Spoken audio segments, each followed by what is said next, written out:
Hello and welcome back to Sharp Cuts. My name is Garrett May alongside Josh Nickel. As always, welcome back to the show. And Josh, you disappoint me this week, man. Not to absolutely bury our guest, but we had a bit of a good thing going. You're up, you're down, and now, I don't know, we'll have to let you decide the quality of this guest, everybody. So Josh, who did you bring with you? I'm meeting somebody for the first time. What, are you bringing strangers on the show? People I don't even, what are you doing here? Stranger to you, Garrett, but this is going to make you feel old. So our guest is only 18 years old. He's a first year with the Trent Excalibur. He's a graduate of everyone's least favorite club, the Pac-Man Volleyball Club. So that one's going to get us some clicks because you either love or hate those guys. There's no in between on Pac-Man. So he's won some provincial and national medals. He represented Canada at U19 Worlds. He was one half of. We talked about this previous. I'm not wearing the shirt tonight, Garrett, but. Team Charizard. They made some merch. I have some. So he's done a lot of things. And Garrett, this might be the first hot take of the show. He's from Georgetown, which per capita might have the highest volume of volleyball players per capita. What's his name, Josh? Welcome to the show, Charlie Windsor. Charlie. Hey, Charlie. How you doing? Yeah. Hey, how you doing, man? Yeah, Good. Finally Thank introduced by Josh. Yeah. Did you say thanks for having you? I did. Yeah. Thank you for having me. Really respectful, man. You've heard the show before, right? I have, yes, once or twice. I doubt it. He's biding his time, but maybe he wants to bury you, Josh, and be respectful to me. In which case, I would say great guest. So comment down below later on the quality of Charlie as a guest. Not to set you up for failure, Charlie, but we get no comments. So if nobody confirms or denies, we'll never absolutely know. So wait a minute, Team Charizard, and that was you? Yeah. No, we. Did you we make came up any with the money shirts, on that? Let's get the stats on how that went. The Can you stats. say that, or are we going to get cease and desisted here? No, I can say that. I don't think the Pokemon Company cares that much. We They started do. off. It was no, they don't. It's we started off with an idea from Josh, in terms of making T-shirts, and throughout the summer, training with the national team, he was calling us Team Charizard, so we turned that into a T-shirt idea. I pretty much looked up Charizard, got the most atrocious JPEG I could, and just plopped it onto a T-shirt, added some Comic Sans font, and put it up on my story. And all of a sudden I had 65 people that wanted to buy a shirt. So we That's made a lot of people. close. Yeah, for a shirt that I put all of 10 minutes on a phone editing app into, we made $500 towards travel and expenses for Worlds. So that was really good. Well, congrats to you. It sounds like we need to get this show up on your page because 60 to 65 people, that'd be a huge boost to our numbers. Double our viewership. We need some help there. Good for you. But wait a minute, though, Charlie. Back up a second. You said Josh's idea was to make a shirt. Josh called you Team Charizard. And Josh was, what, going around telling people about this? Are you giving all the credit to Josh for this?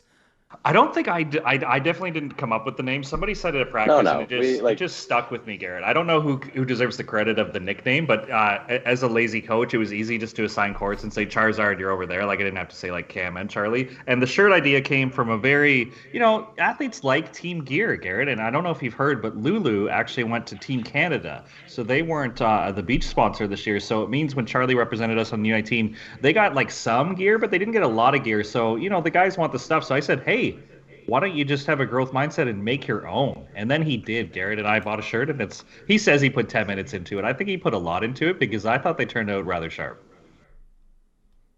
Well, isn't this a great feel-good story to start off Sharp Cuts? I'm glad, because we're absolutely about to head south. Wait, no, we do have a bit more positivity before we head south.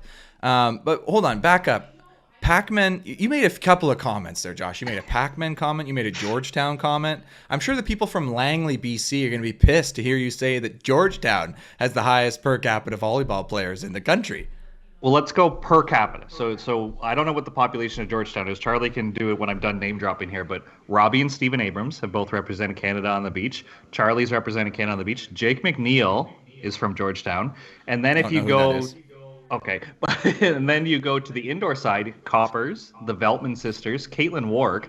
There's been some, I'm probably missing some, but again, if we only go per capita, Garrett, if you go total, then yes, Langley or Calgary, or there's some other communities, I'm sure Toronto might make a case for this. Toronto's probably up there. But Georgetown's pumped out some volleyball players. Yeah, no, for sure. Georgetown's big, and even on the beach side, you forgot Josh Damukas, who was U19 Worlds a couple of years ago, and I believe Reed Hall as well. And pretty much most of the guys you name dropped were my high school. So within the past like 10, 12 years, like Georgetown District High School, which is where I went, out like probably 6 or 7 guys for the beach national team. Okay. Well, good for you guys out there in Georgetown pumping out all these volleyball players, okay? Well frickin' done. Is anybody going out and winning tournaments? I mean, yeah, they were. They were pretty successful for a while. But At the time, I'm it's, moving like, the goalposts. tiny. I'm absolutely moving the goalposts as soon as you set it up. But I will continue to do so. So get used to it. Welcome to the show, Charlie. And Pac-Man, I don't think there's a more hated club with a more well-regarded and loved club director, like ever. Like Kelly Smith, one of the salt of the earth human beings. Love that guy. Nicest guy. Club, everybody hates Pac-Man. I don't get it. How does that make sense? Explain it to me. I don't know. Pac-Man wins. That's it, really. And then it's like you show up to a tournament, and I used to, like when I was younger, I didn't play for Pac-Man. So I'd show up to a tournament and I'd get there and I'd look at the pools or whatever. It's like Pac-Man, and everyone just kind of groans. It's like, it is not what you want. Interesting. Which do you think the fear factor is higher of? Seeing Pac-Man in your pool or seeing Crush in your pool? That's a close one. That's really a toss-up. A close one? Come on, it's not a close one. If you saw Crush in your pool, you'd be like, first of all, who the hell is this? Where are they coming from? Like, it doesn't exist anymore. And second of all, you'd know that these adults are coming back to dominate kids, which would be, you'd absolutely have to be afraid of that. So, yes, I'm taking, what, did I lose you guys? You get, oh, no, you're just staring at me not moving, actually. That's what is it. Oh, you two guys. Okay, moving on. You know what? I'm sick of this, okay? You guys I do have siding one comment already. because you did bring up Crush. I do have one comment because I went and I helped out at a practice with Leaside because Jake McNeil was coaching it, and we went out for a coach's dinner after. And Katie, who you know through Leaside, she was there, and we were just talking about clubs and heritage, Garrett. And her comment, which I thought was extremely accurate, is the only reason people know that Crush still existed, because it's years now, Garrett. It's still years. The only reason people know it still existed because the people who are a part of it won't let it die. If you know anyone on Crush, they probably bring it up every day you're talking about volleyball somehow, some way. Yeah, and I mean, that's the legacy you want to leave, is a bunch of people who've done something great and will never let you forget about it. Like, how else do you keep something going? By consistently being good and passing it on to the next generation? No, that's for losers, okay? Glory days. Live the glory days. Absolutely. Okay. Well, Josh, quickly before we move on to everybody's favorite segment, again, we still don't know, but before we move on to that, is there any results that we really need to care about? Like, I feel like we should talk about what's going on in the world, but I don't really know. Like, you need to help me to care about some things that are happening. Off the top of your head, I'm putting you on the spot. Can you name anything interesting? Amanda Harnett and Marie-Alex Boulanger, they won another NORCECA medal, so they just took a third at the recent one in Dominican. Aaron Chambers and Liam Kopp, they took a fourth, so we won't mention them because we only like the medals here on the show, Garrett. But Correct. They lost a semifinal. I think it was 41-39. Have you ever played that deep into a set that it was in the 40s? I think never for me. That's crazy. 41-39 in a beach game? Yeah. Tough loss. That's like a whole second set. Yeah. You might as well just say who wins that set wins the whole game. Like, why would you even play it? Like, Absolutely. And they lost it. Yeah. That was to the Americans. That's a tough pill to swallow. Absolutely. Yeah. You scored 39 points in a set and lost. Wasn't good enough. And we won't mention them because they finished fourth. Well, okay, we did mention them. Congratulations on getting to the semifinals and then losing 2 in a row, I guess. No, I'm kidding. Yep. Absolutely. Anything else we should care about?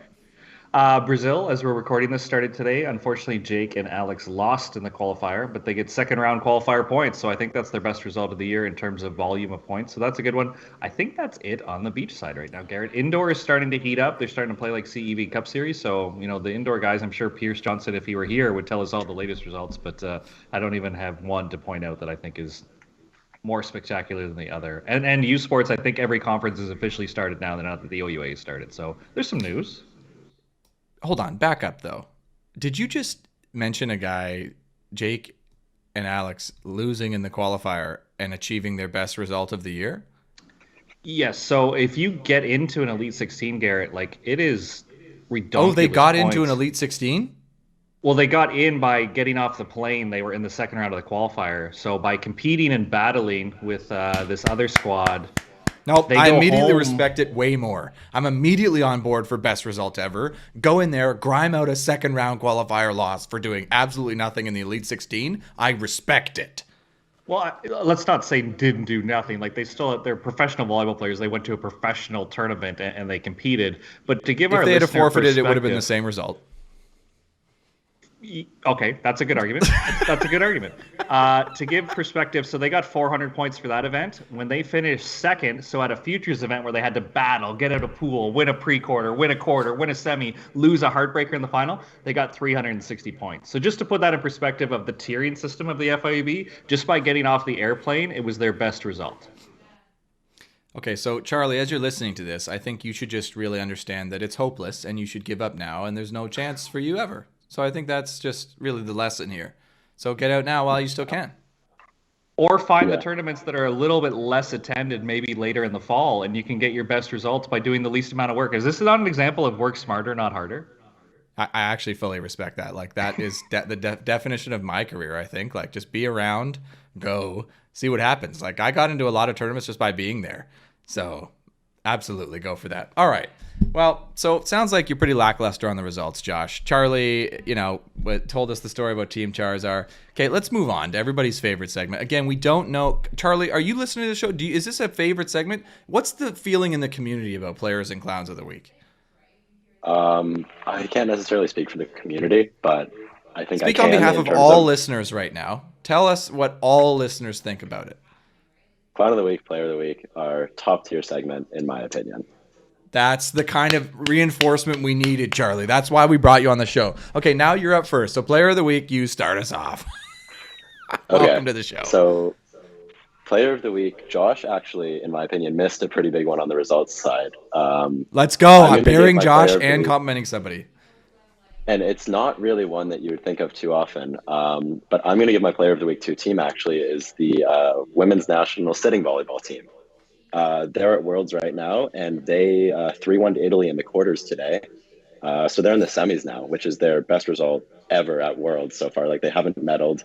They were ranked 6th coming into the tournament, and they've been playing like such good volleyball. Like I think sitting volleyball really doesn't get enough recognition for like how hard it is.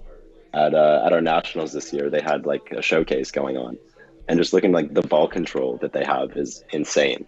So I'm going to give my Player of the Week to them. That's awesome. Yep, absolutely. Probably the best Player of the Week ever that we've ever had, because that was also going to be one of my Players of the Week. So I'm glad I picked two because we doubled up there, Josh. And I love it when we get to compliment somebody and bury you at the same time. I purposely did that. When I purposely did that. I said, hey, do you have any results? Because I knew you probably missed the sitting result, and then we could reference it later. So absolutely. But yeah, sitting, I would love a chance to play sitting and just see what that is like and like feel that out, because like it looks intense. And I know you're just sitting, you don't jump obviously, but like it's hard. You got to keep that ball in play because you can't run and go get it. Like you're on your ass the whole time. So like, I mean, good for them. Good for Team Canada Women. We'll get to it a bit later where we maybe have some hot takes. No spoilers for some hot takes we'll be talking later, but it might involve sitting volleyball. Anyways, but great Player of the Week, Charlie. Anything else you want to add about them? No, not really. I think I summed it up. What are the highlights of sitting volleyball like, do you think? Like, are there bounces? Like, do they have like a highlight reel of like sweet digs or like nice sets or like just them winning jousts and like really pushing somebody over? Like, what's the big play in sitting? Do we know? I feel like it would be just a lot of like good defensive plays. Like they hit high hands and someone picks it up and gets it to a spot kind of thing to run the offense. I think that I obviously don't play sitting volleyball, but I think in terms of watching as well, that would be one of the more entertaining things to see. I'd love to see it bounce too. Just like a really long person just reaching up and just bouncing it down on a quick set or something. It seems unrealistic, but that would be awesome too. Josh, you were about to say something, but you're not really an expert on fantastic plays, are you? No, not at all. I was going to give Charlie a shout out because he said he hasn't listened to the show, but him going at me before going to the Player of the Week, I think that showed experience. I think that shows that he has paid enough attention. We've had some sitting players on the show, Garrett. I think you're right. I don't think the bounce is really on the show, Josh. Like you. Oh, sorry, like, the bigger you're just gonna show. Bury me. Like yeah. Like what do you mean on the show? Like do we work together? Are we partners? You don't even tell me about things. Like is it our show, Josh, or is it your show? We should do a better job, and by we I mean me, because I usually get the guests and you do all the other hard work for the show. But I should try to get some sitting guests on this show. But on Passing Dimes, we've had a lot of it, and it's I think Charlie's right. I think it's like longer rallies. I think it's scrambly. I think it's situations to show off their ball control and make a good play. Where you're right, Garrett. I might have to reach out and see if people do bounce the ball. But every time I've seen like a good clip from like Derek or Bryce or Danielle, it's usually like a super long rally ball control play. Well, sounds like I would fit in, and if they would let me play, I'm down, because sitting is about the only thing I'm doing these days since having not officially retired. So, but I I don't don't want know to if I'd speak be out of allowed to turn play. and invite you, Garrett, but I do know that because they are a camp-based program, like they're not a centralized program, they are divided out in certain pockets. I don't want to speak for which community, but there might be people who train in Vancouver who are always looking for people to play against. Because if you do follow Derek, and I'm not going to try your last name on the air here, buddy, sorry, because I won't do it justice. He trains at Toronto Pan Am, but they're usually looking for bodies or people to play against because they have their own training group, but they don't get to train like full games very often. So I think some of them. Like Bryce, I think is close to Thunder Bay, and he trains against either high school guys or university guys. So yeah, maybe there is an opportunity for us to create some content and show how awesome or poor our ball control here is on sharp cuts and play some sitting. If anybody's out there listening and is in Vancouver or Toronto and looking for somebody to participate and play against, just a body for sitting, hit me up. Like, I'm down for that. Like, that would be an absolute blast to help those players train. So I don't think I'm ever going to get that shot, but hey, it's worth reaching out. Okay, Josh, who's next?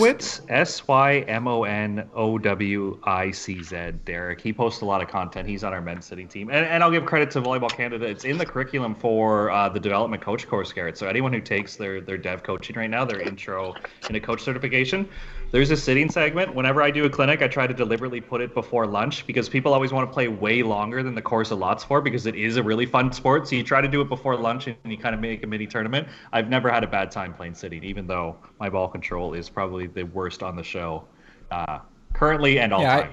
Anyways. I'd fully agree with that. Yeah, I'd fully agree with that and double down even and make a bet on it. But okay, so I mean, I think I'll probably go next because Charlie, I let him go first and then stole my player of the week. So, or did I? But I'm glad I had a backup. So let me pull it up here. So yeah, so my player of the week now, instead of going to Team Canada Women's Sitting, has to go to an indoor player. And I just, you know what, Josh, I went back to the low-hanging fruit this week of statistics and stat lines. And I'm about to steal yours, aren't I? Oh, this is beautiful. So my player of the week this week is Brody Hofer. Got him. Absolutely. As if I picked two players of the week this week and you both picked the same one I picked. Screw you both. Like, watch it. I'm coming for you, by the way. But going on to Brody, because, I mean, he deserves some call out. One of the more impressive stat lines I think you'll ever see, with 26 kills, 3 errors on 33 attempts. So, like, 26 kills on 33 attempts for an outside hitter is just unreal. Like, it's crazy. He's hitting 700 on like 30 on volume on 33 attacks in a big win over Calgary. Like, kind of surprising. Like, I never did that. Like, for me to get 26 kills, I'd have to have at least probably 50 sets to get that. And this guy's doing it on 33 with only 3 errors. Like, good for him. Like, I'm kind of jealous. And that whole team hit very well that game with a 40% efficiency as a team. Like, what the heck is going on over there in Trinity? What do they have in the water? What are they doing over there? Because it's kind of unfair.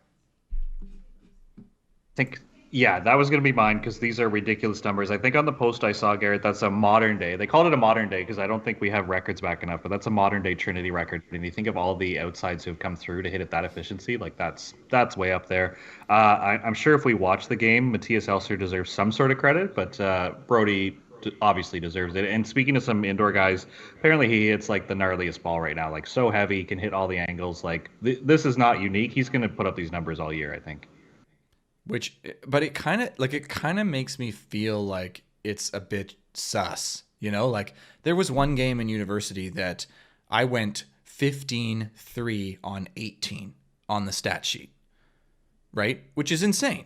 But it wasn't true. I got dug at least 10 times. They just didn't count any continues, which makes me wonder, like, are these statisticians, like, fudging the numbers a little bit. Like if they get a free ball or he hits it and the guy digs it's overpass, or it's like a recycle off the block, they're not counting as a total attempt, like a continue, and boosting this guy's numbers. I really wonder. I mean, I don't mean to, I'm going to double down on a previous clown of the week is the stats keepers, is we rarely get it right. So it makes me wonder, like, is it a bit edged in this guy's favor for that percentage?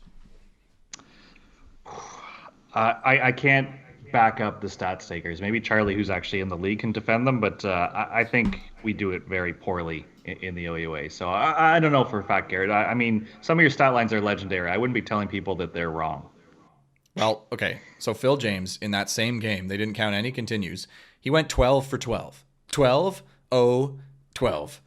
Like, that would be a modern day record for efficiency. Like, he was 100% kills on the match. Like, you know, all it takes is one game to get the stats wrong, and then you burn that record. Like, kind of crazy. And also interesting, had a teammate who hit 406 for 66% efficiency. Like, what's the minimum requirement of total attempts for that? I don't know. What is it? Like, is it 10 attempts? Do you have to have like a certain amount of kills? Like, I don't know what that looks like. It's an interesting record to keep, though. Charlie, okay, you two figured out. Like, this is a show here. Like, it's supposed to be back and forth. There's supposed to be some engagement. There's supposed to be some commentary. Like, we've been sitting here for 20 minutes, and you, Josh, you're fiddling on your phone. Charlie, you're sitting there looking off. Like, do you guys have anything to contribute to this, or am I going to be carrying this whole damn thing? I'm in full panic mode because you took my player of the week, and I'm going through box scores like crazy right now. Feel it, Josh. Feel that burn. I can take over for a little bit at least in terms of take over. What do you mean take over? I'm running the show. Sorry. You got something to say? No, like giving Josh time to do this. Like, are you going to bury Josh? Because that's appropriate. I cannot defend the stat takers. They butchered many things from our game this weekend, and like from one game with all the access we have now, especially the perf book and everything. Like, it's just you've got to be doing better than what's currently going on. I don't know how the system is run, who they have doing it, and how they have doing it, but I know there has to be a better way of doing it. Well, see, that's interesting. That's interesting because Garrett, most of the league subscribes to an organization called Perfbook, which is I'm not sure his role. I'll say he runs. Sorry, it's called Pervbook. Perf, P-E-R-F. Like perfect. Perf book. Anyways, yeah. Anyways, so Lionel from the indoor national team, like one of their scouts, he's involved in it. So that's interesting that each school has their own stat taker. But if we're all going to send our video to one source and they're tagging it, like that's a third party, would you then consider those stats more valuable than the student at the table who's just like doesn't know what a block assist is or whatever it is? Like, I wonder if we're ever going that way, that you would take either what Volumetrics or what Perfbook says is the stat. I don't really care, because the wronger they are, the happier I am in some ways. I know I called them out last week, but like, let's screw it up completely. Like, why stop at missing a few? Like, let's blow it absolutely completely out of proportion. Like, somebody gets 50 digs in a set. Like, I don't know, like every time they touch the ball, they get a dig or something. Like, I don't know, they just make an honest mistake for a newbie. But who cares? Like, what, awards and stuff? Also, shout out to Corey Schoner, who hit negative 400 in the game where his teammate hit 700% efficiency, 3-7-10. That's tough to be so inefficient when your teammate is just dominating. Although maybe it's easier because your team's winning and you're so good and nobody cares that you are struggling. I don't know. You ready, Josh? Like, we're waiting for you. Like, we've ready. So it was going to be Brody. I have it in my notes here. I had it written down. He hit 697, 26 kills, 3 years. Just so no one knows, I'm not making this up, Garrett. I had it in my notes here. But I just said that, so I don't know that you had it in there. I wasn't writing down your stuff. Anyway, so I'll go, Garrett. It's been a while, but I think Western is back. I think Western's got a team this year. Charlie's already like no chance, but they won 2 games against TMU this week. I'm going to give it to Blake Fenwick. I don't know if this is even a stat in volleyball, Garrett, but we're going to call it a double-double. Double-digit kills, double-digit digs. Had a big night, so that's Big Bad Western taking down TMU, formerly Ryerson. But Blake Fenwick is going to be, I think I called him by a different name when I introduced it, but now I'm on board. Blake Fenwick, you are my player of the week from Big Bad Western. 2-3-0 wins, Garrett. They might be back on the radar here. It's been a while since Garrett May and friends left. Maybe the Purple Ponies are back in town. Yeah, I think there's a strong chance that you're very wrong, um, because Western is absolutely cursed. They will never win the Ontario Provincials. Going 4 silvers in a row, just it has to curse you for life. Like you're never gonna climb that mountain again. But I mean, good for Blake on the great game. Yeah, good weekend, well done. But yeah, sorry, Jim. I think you're absolutely cursed. So. Are you guys going to play Western this year, Charlie? On this show. Yeah, we actually play Western in like 2 or 3 weeks. We play them on the Friday and the Sunday because they scheduled our game for the weekend of the Van Day Cup. So we get a nice fun day off in London. That'll be a good time. But no, I think definitely like what you're saying, like Western took a strong class of like guys my year, like their current first years. They took a lot of like really solid guys. So especially if they're already having success, like it looks like they're going to continue to build over the next few. So they could potentially be very strong in a couple of years. Or this year. They'll find a way to screw it up. Guys, they will find a way to screw it up. Like, what do you, come on. You're going to give them some credit here? Josh, this is maybe going to be the cockiest thing I'll ever say. They had me, and they couldn't figure it out. So what do you think they're going to do with a bunch of nobodies like these guys? Maybe Jim's got something cooking because they played a back-to-back, Garrett. That's not going to be uncommon in the OUA this year where you play the same team twice. So on the first night, 21-21-19, so like TMU was in it in different moments. The second night, Western left no doubt. Jim Sage pulling the adjustments on the game plan, different guys picking up information. 16, 15, and 18, Garrett. That's a big discrepancy. If you lose 25-15 in the OUA, you were never in that set. Josh, you're absolutely 100% reaching because you panicked and had to pick a new player of the week because I stole yours and went before you. And so you're just going to go into this, and I'm just saying it's false. Like, don't you give them way too much credit. But, hey, prove me wrong, Western. Prove me wrong. Put me in the Hall of Fame and then go and win a championship, and we'll all celebrate together. But until then, I'm maybe not a fan. I don't know. Am I going to hold my fandom hostage? Nobody cares. Okay, enough of that positivity. Although it was incredibly negative Players of the Week segment, I gotta say. So let's even get even more negative and get into Clowns of the Week. So I'm gonna start because I don't want anyone to take my Clowns of the Week. I've got a lesson learned on that. Is if there's ever a doubt, go first on this. So I got a couple Clowns of the Week. So there was a match, again, low hanging fruit. Going back to the stats, this is an awesome way to just get content, by the way. So we're going to keep coming back to it. You have to comment and tell us to stop. Otherwise, we're going to keep doing it. So here it comes. So team friend of the show, Saskatchewan, USask, men's volleyball team, friends of the show. We've had a few of them on here, former setter of mine. Go out and get a 3-0 win against UFV in what I'm going to guess, I don't know, I'm going to guess is a pretty lame game all around. Pretty bad game. So I'm going to just roll through some guys in kind of an escalating order that I hope is interesting. So Dylan Mortensen, friend of the show, we've had him on, goes 10-9 on 38 for a 0.2% hitting efficiency, which is pretty bad, but in a 3-0 win. So I mean, maybe you kind of get over it. Who cares? So he's not the worst, though. Let's look over to UFV, who used to play in the college league in the Pac West and moved up to the University League. I don't know what year. That's a trivia question right there. And they have 4 guys hit negative in this match, which is just really never a good winning strategy, I think. So they have, one of them was, I think, the setter. So, that... I don't know. What are you going to do on that? But so you have a few, negative 10%, whatever. So you got Ryan Adams. Sorry, Ryan goes 3-5 for 12 for negative 16%.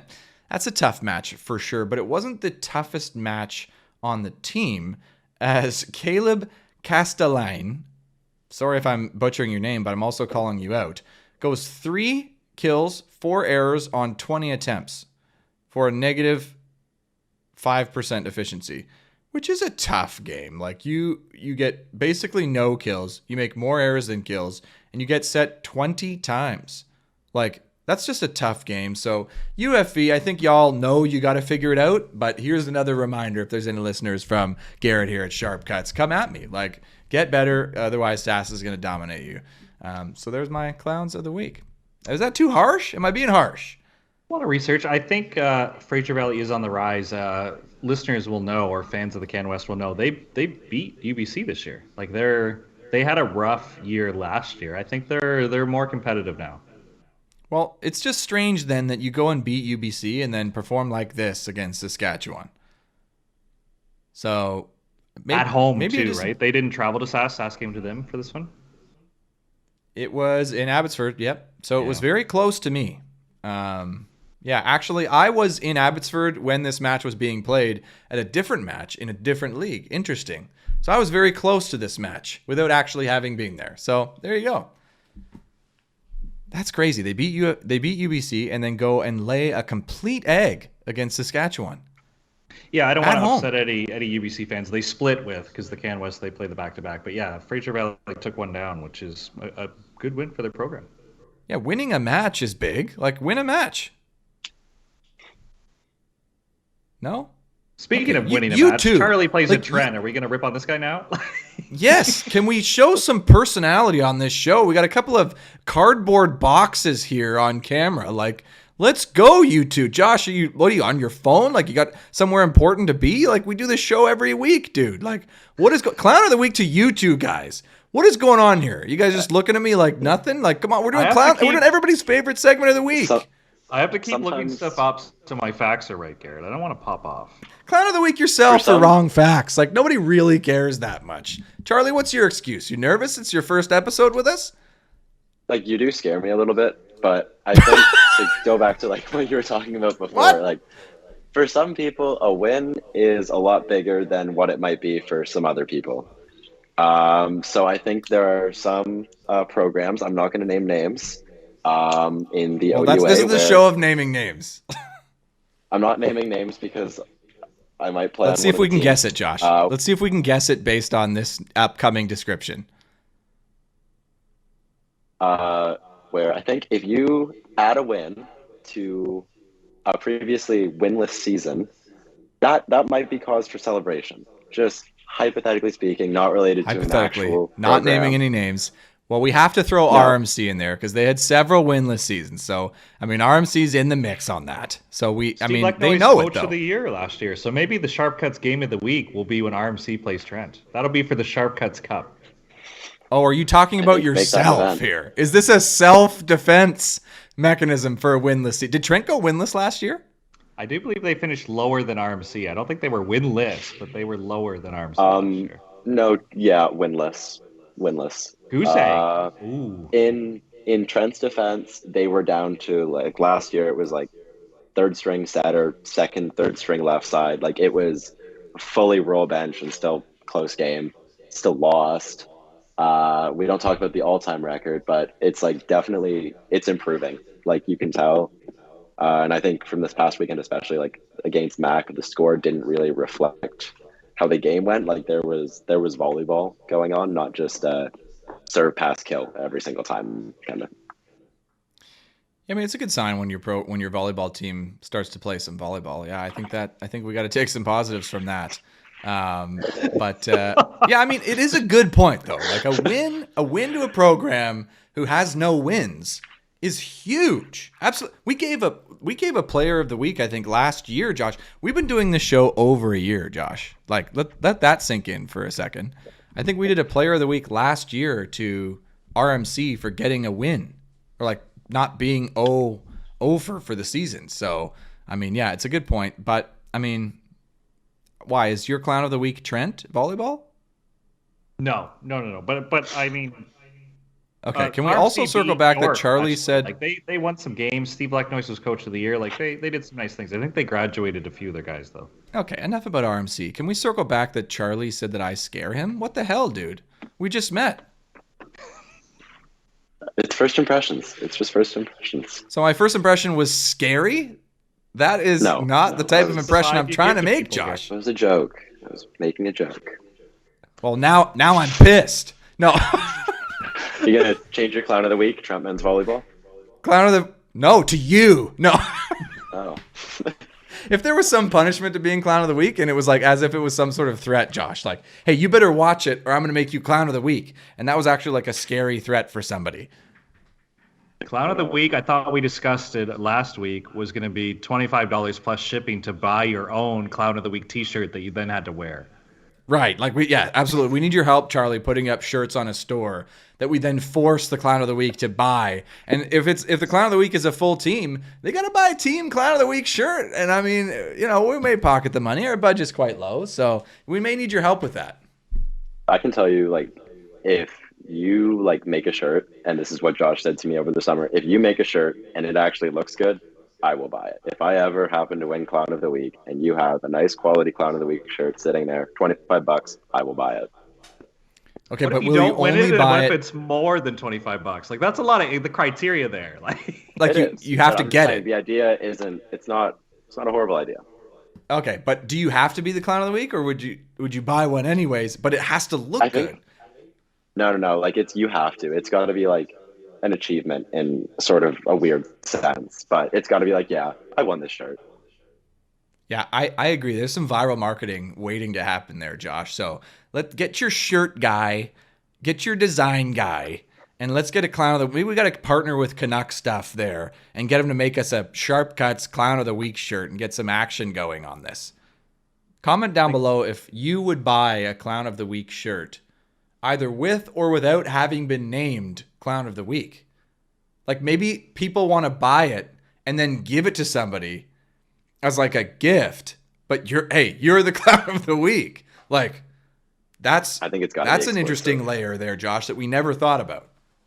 I think you're onto something, Garrett. Garrett, I do have to update our listeners here, though. Have you looked at Fraser Valley's season so far? No. Way more competitive last year. So they beat UBC. They did not. They lost both to Trinity, but took them to 5 one night. And you're saying they lost 3-0 and they hit negative? Did you know the previous night they beat them? Yeah, Josh. Like, what are you trying to defend them? They go out and lay a complete egg. Like, that makes it even worse. They split the season series. No, unacceptable. You don't go out and beat a team and then go out the next night, hit completely negative, and goose egg 0-3 after beating them. What are you doing? Your top guy goes 14-4-31. Everybody else is trash. Like, come on, boys. How does that make it any better? I think Fraser Valley just likes to play that run and gun style, and some nights they're going to make errors, Garrett. You know, that's what Coach Bennett is out there, and that's why he's a friend of the show. And we're going to be aggressive. No, they made less errors than Saskatchewan. They made 17 hitting erors. Saskatchewan made 21. It's not that either.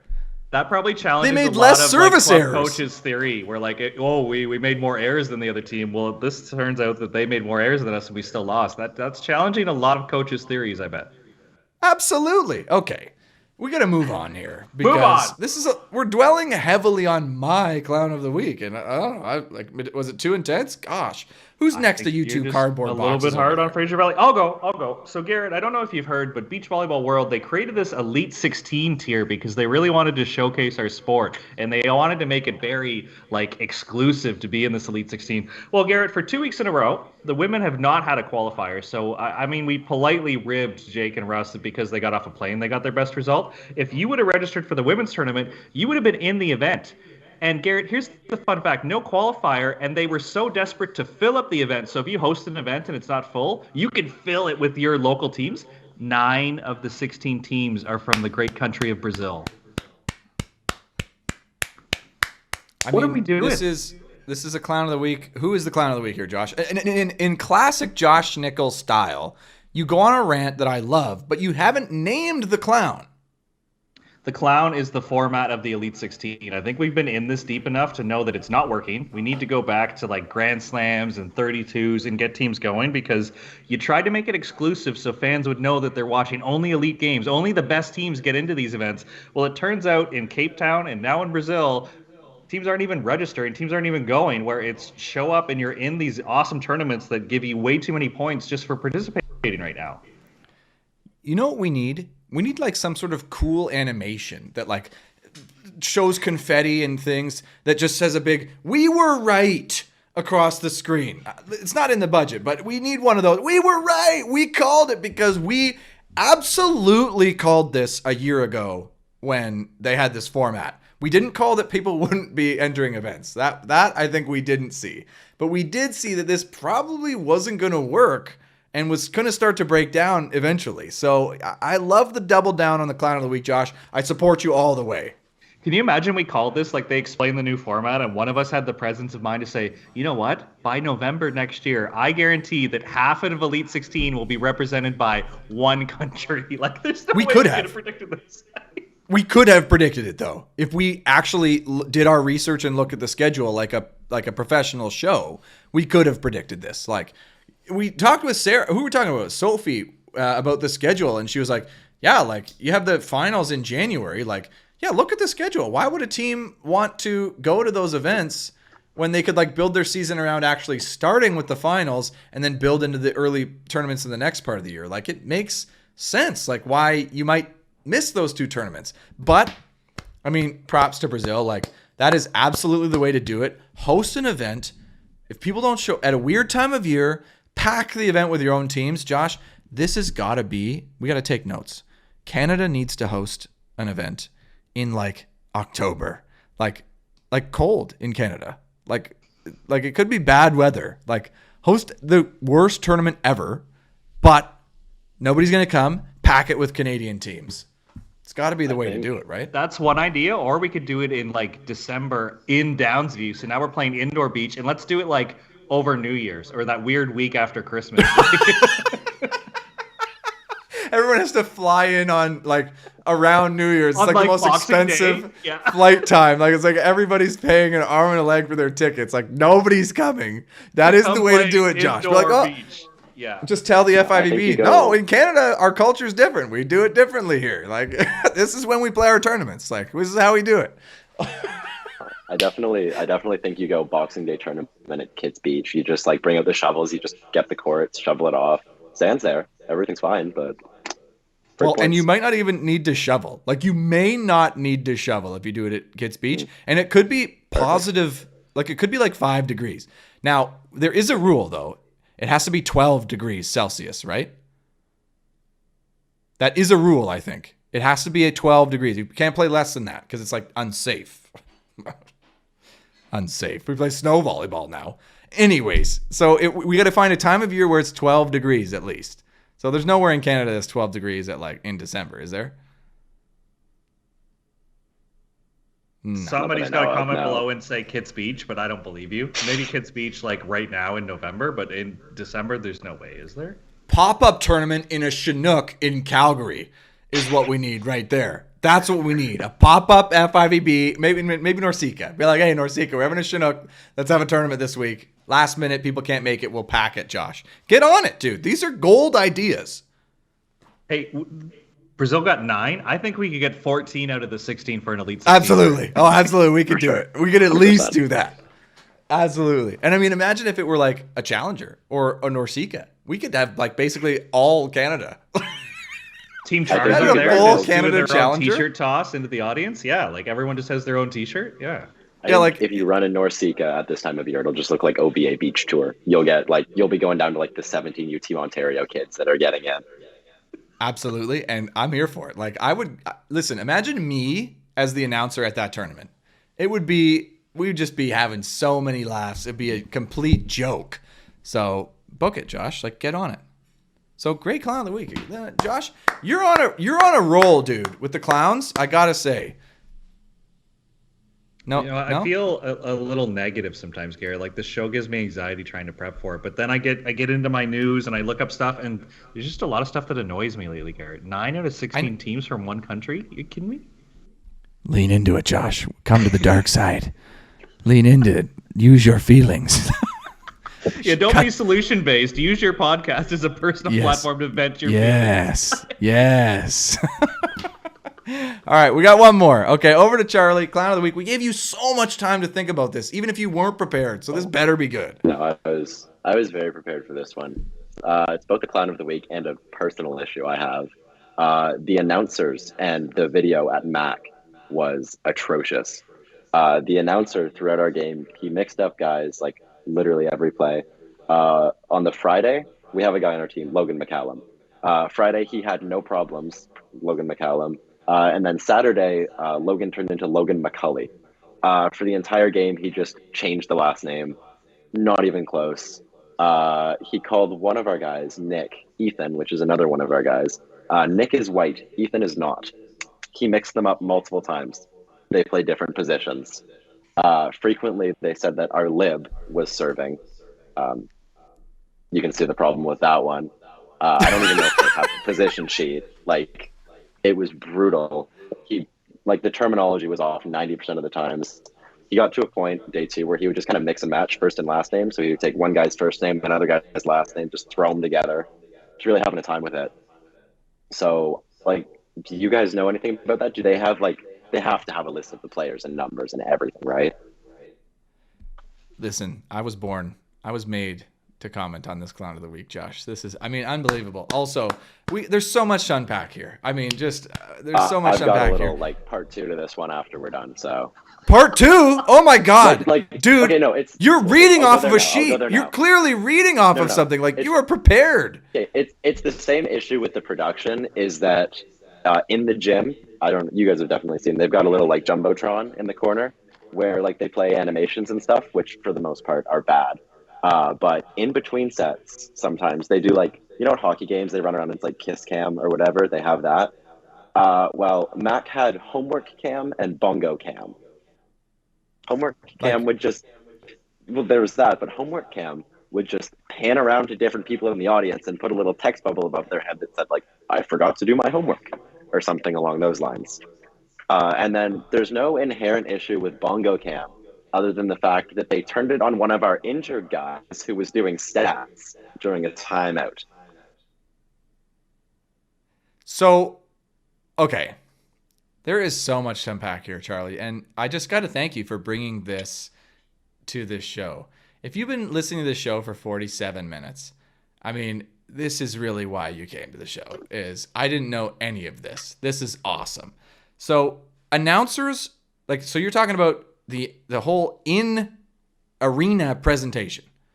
These are the announcers. I'm talking about the OUA broadcast. Sorry. Okay, is this both parts or... Well, I have issue with the audio inside the stadium. The sound effects that they play too. After you miss a serve, they play the wah wah wah sound effect, which is classic. So tough. Do they still have the DJ who, after a song plays, he fades out it goes dun, dun, dun, dun, dun, every single time? I don't know. It might, but yeah. Okay. So are we talking about you're talking about the announcers? Now, I hate to nitpick here, but there's announcers and there's commentators. So the announcers are on the mic in the arena and the commentators are on the broadcast. Sometimes they're the same, but we're talking about the commentators. The commentator was brutal, and I think the announcer made a couple mistakes as well, but they get a pass on that. Okay, so you watched back your own game to find out this information. I was watching it anyways, and it was atrocious. It was horrible. Okay, so yes, they should have a sheet. I think it's hilarious. They have no incentive to get it wrong because the announcer, if they get it wrong, could be like a mental tactic. Hey, we don't care enough about you that we're gonna chirp you in the arena the wah wah. Oh, I'll call you the wrong name, whatever. But the commentators, you can't hear what they're saying, so they have no reason not to get it right. They have a vested interest in getting it right because their teacher or probably somebody's looking at that. So the fact that they would say somebody's first name and then a different player's last name is unbelievable to me because they have a sheet with the names side by side. So how do you say, are you just trying to memorize them? That you have to go based on memory or I have no idea. Nobody's even seeing your face. Just read it off the sheet. We're on camera right now more than they are. So they could just read off sheets more than us. It makes no sense to me. That is absolutely hilarious. And I'm kind of about it actually. I kind of like that, how bad it is. Is that bad of me? It was comically bad. It wasn't even they're making mistakes. It was legitimately funny to watch. The wrong guy too, completely the wrong guy, wrong position, wrong race.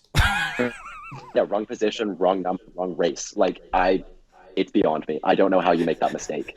Like, did they switch? Did multiple teams switch numbers? Did your team switch numbers? Maybe. No, no. Everybody has kept their numbers, and the first year guys have new numbers. That is awesome. That is hilarious. And okay, so there's so much to unpack there. So you were reading the announcers are stupid with the mistakes for the name. What else were they saying? Did they say something else stupid? Yeah, they like completely switched the one guy's last name from day 1 to day McCallum, 2. and then the same guy McCallum to Macaulay. The same guy was Macaulay the next day. They frequently said our libs were serving, and we're naming guys that were on the bench for stat, like for hitting and stuff. Like I think at one point they named one of our like injured players for getting a kill. Oh, that is great. Like there's 6 horrible. guys on the court clearly, but they've in the span of 5 minutes said 10 different names. Yeah. No, and it was like they would like one play they would say one guy, and the very next play they would just change that guy's name entirely. That is comically bad. I am about that. I have to. Maybe I could go. You can go watch it. Like, go check it out. You should clip that for us and send it to us just so we can see that car crash. So I got a bone to pick too. So hold on. Like, what is a bongo cam? So it's like it would just pan around to random people in the stands with little bongos. They'd expect people to go like that and like pretend to play bongos. So the bongo's on the screen, Garrett, and then it shows you sitting in your chair normally, and then you see yourself on the screen, and you start like hitting the bongo. Yeah, that's so lame. Because the song they're playing in the gymnasium is to a drum, so you like, yeah. It's okay. Homework cam. Yeah, homework cam. Like there's no action, or are you supposed to go like this, and make like a thinking face? Is that like the fun of it? No idea. And then doing it on the guy on the bench is awesome. That's an awesome move. I fully endorse doing it to the guy on the bench. He was injured taking stats. He wasn't even dressed. It's just it just respect pans him. it. He looks over and he's absolutely. on the Jumbotron. Add insult to injury is a well-known term for that reason, is because you want to do it. Okay, wow. So on the broadcast, how is it showing what they're showing on the Jumbotron? It's the same thing. That wasn't on the broadcast. That was just the Jumbotron stuff was in the jam. Just the Jumbotron. Yeah, the broadcast would just cut to nothing. Wow. That is awesome. Great clown of the week, Charlie. Great clown of the week. I love it. I have nothing else to say other than that's hilarious. So I wonder how they find the commentators though. Like they must be like a student or involved in a program or something. I think that's why the lack of volleyball knowledge is sometimes there, where they get the terms wrong. Like if you're trying to be a hockey broadcaster and you're in school for it and you get assigned to the volleyball game, you should still recognize like position and number and the information they give you. I'm not going to get on you if you don't know the difference between like serve, receive, and a dig. Like I think a lot of commentators mix that stuff up. But if you're like saying Charlie May just like served and you're the libero, like we got some problems there because you clearly didn't do that thing. I feel like it's also not that hard to differentiate between a left side and a right side. It's like just left hand up, right hand up. Just do that. Well, actually, that's probably the hardest difference to find, actually, because they switch sides. Teams switch sides. Teams switch sides. They both hit from the other side in one rotation. They play. Yeah. They all serve. Like I get it. I get it. But you're right. It's unacceptable if you're a student trying to be a broadcaster. Like, do your homework. Like put the homework cam on those guys. I did commentary for curling one time, and I wasn't the best, most exciting, but I didn't get the terms wrong because I was just like, hey, tell me everything that I need to know, and let's get it right. I write it down in front of me. Now I'm not on camera. Anyways, I could talk all day about commentary and stuff like that. If anybody's looking for commentators, hit us up. Josh and I will go on the road for the small fee of, what's our fee, Josh? Yeah, well, we don't like to talk numbers on air, Gary. We'll talk. Right. It's not public. Yeah. Business inquiries. Please DM Josh on Instagram. I will say, Garrett, I okay. like how the production of the in-gymnasium stuff has changed. Where, like, I think when you were playing, Garrett, York didn't have a screen. We have a screen now. They had the cup game going on between sets, people coming up doing stuff. So I know maybe the bongo drum wasn't a big hit, but, like, the in-game entertainment, at least they're giving it a shot now. I do gotta respect that. Like, go for it. Do your best. Try to make this boring ass sport as entertaining as possible. Oh, sorry, but that was a sharp cut because before we get out of here, we have a new guest, Josh, and we need to. Well, gosh, we haven't even covered our comments. This is turning into a lengthy episode, so we better hurry it up and pick it up and get out of here. Okay. Let's get to some comments quickly because we're near the end of the episode. Thank you guys for commenting. Hit us up on YouTube, Sharp Cuts Volleyball. We love to hear from you. And we read the comments on the show. So if you don't want us to read something, actually just put it in the comment. We won't read it. But okay, so back from the Sarah Pavan episode.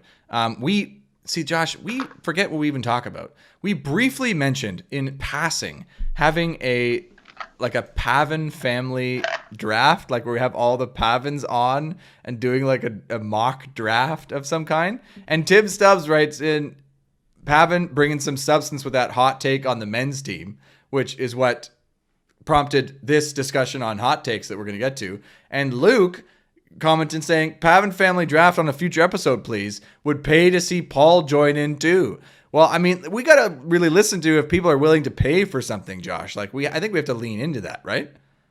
I would love to get Paul on the show.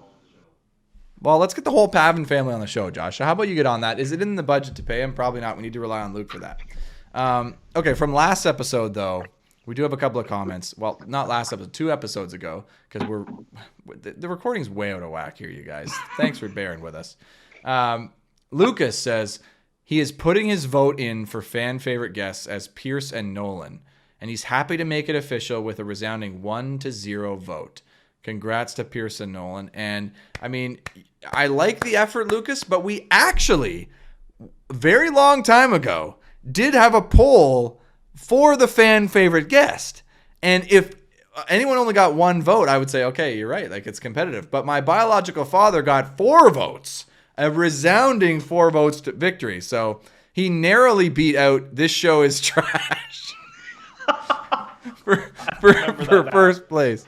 For first place. So we maybe need to do another poll and actually see who our fan favorite guest is. I would do that, but on YouTube, it hasn't enabled me the community features to actually do that. So we need more subscribers. So be a friend, tell a friend, hit that subscribe button so we can get polls on here and actually determine some of these things. Anyways, and the last comment from some guy, which I think is maybe one of the best usernames out there. Going to have to give a preemptive clown of the week to this show if the U Sports rankings ever come up again. Talking about them is like setting a sub 300 hitter 82 times.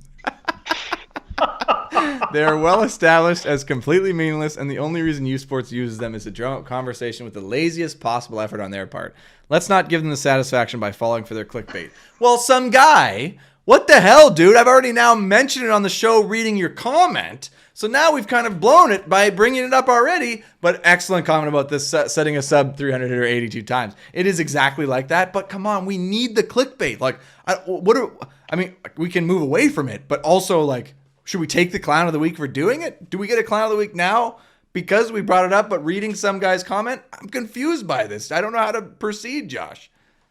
It's a great name. I wish I knew their identity because I think they could come on the show if they're this witty and sassy. Like, that is a good sharp cut comment. Like, I fully agree with what they just said there. So should we do our own top 10 list, Garrett? Is that the point we're at, where we just all agree it's made up and we might as well have like one unofficial and see how many times like people share it on their story being like, yeah, we're number one, being like, yeah. We tried that one time to do like a really fake top 10. And I don't think people liked it. I don't think it went over well. We called it the Sharp Cuts Quotient, the SCQ for determining who's in the first place. I don't think it went over well. So, but we could do one of our own and kind of do it somewhat legitimately. Like, basically just take the top 10 that U Sports does and just change it around a little bit and put out our own, which we could do. And now we're talking about it, Josh. And some guy told us not to. Clown move right by us. So move on. So, okay. Yeah. Before we leave this episode, I want to get a few hot takes on record. We have Charlie here.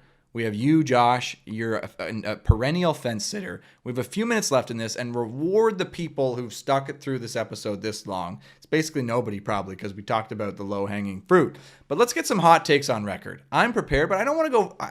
You know what? I'll go first. I'll go first with a hot take because I'm ready. I better put my money where my mouth is. So, hot take. The women's sitting volleyball team, our indoor national women's sitting team, is our best national team right now.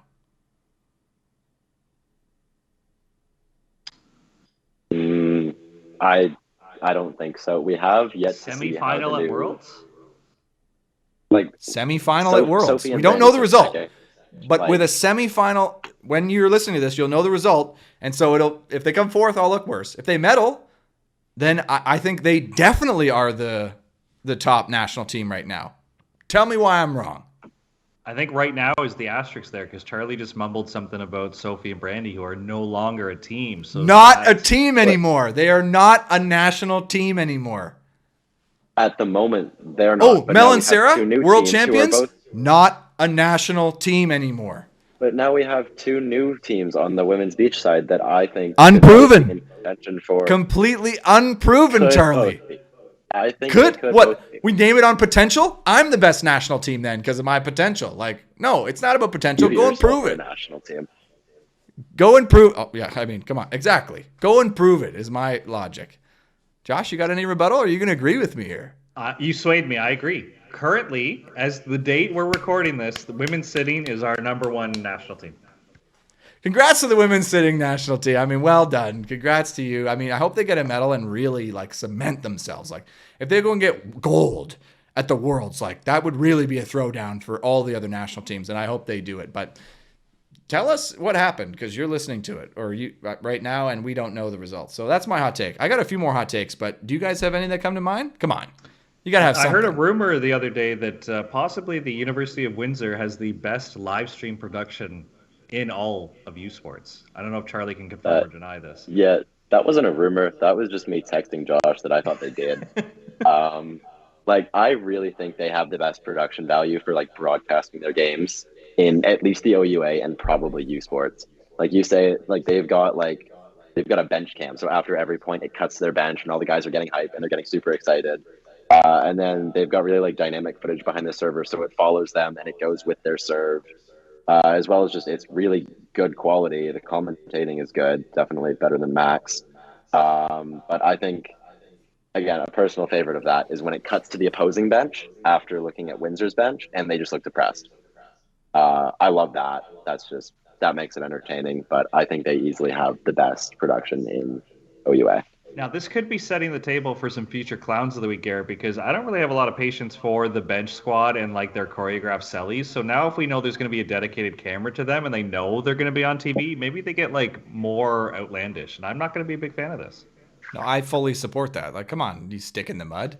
You're like a plank of wood there, buddy. Get some personality. Like, let's have some fun there. But I will rebuttal you, Charlie, and I will go with an even hotter take that McMaster has the best broadcast in the league. That McMaster is the best. Because anyone can go and have nice camera angles and stuff like that, but not anybody can mess up the names that badly and have the bongo and homework cam seals it. Tell me I'm wrong. From a pure nonsensical entertainment standpoint, you are correct. But from a practical standpoint, you are very that's wrong. where it ends. I'm correct. Oh, Swayed you. okay. Josh, you got any sharp cuts? No, I'm pretty good this week, Garrett. Come on, man. You got nothing? You have no hot take. I have two more. Ooh. Do they You're get lame, spicier dude. as you go? Yes.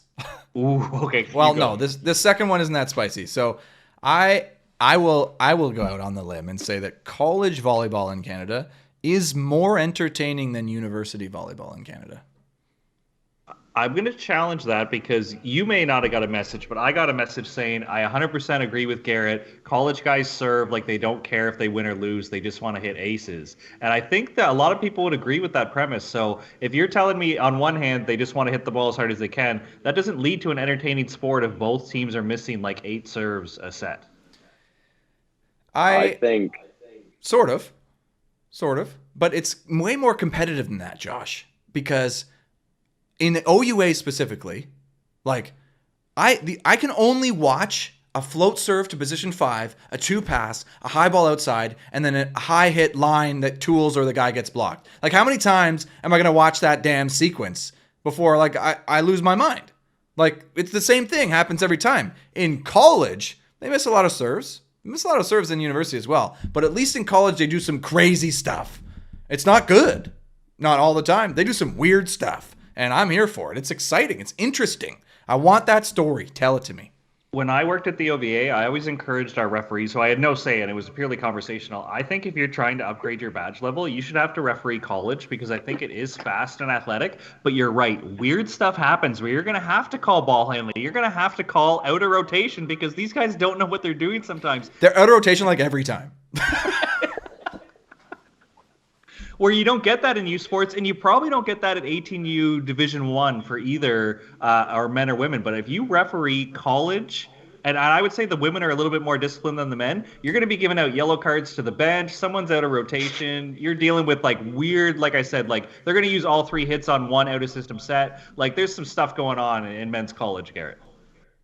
I agree. So thank you for supporting me. These apparently, I guess, aren't that hot takes. This last one, though, we're going to leave on it, and we're not even going to talk about it, Josh. I'm just going to drop it, and then we're going to end the episode. So before I give this hot take, Charlie, thanks so much for joining us, man. It was great having you. Appreciate it. Good luck in your season, and Team Charizard.